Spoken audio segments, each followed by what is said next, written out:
ค่ะหลังจากที่สกลนครนะคะสกลนครบ้านน้องไม้นะคะ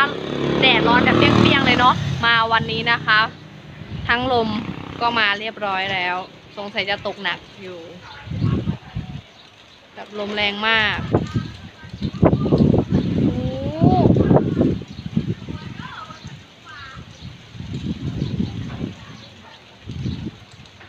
ลมแร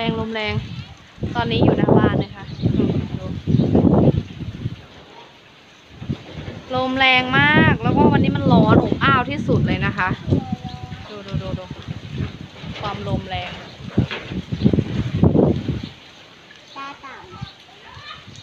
สวัสดีค่ะคุณตาเต่าก่อนสวัสดีค่ะตาเต่าวันนี้นะคะมา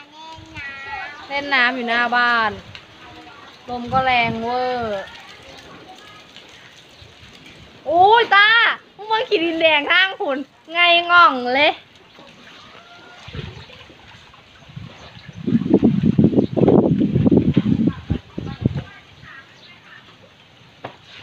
ลมแรงนะคะมืดครึ้มมาแล้ว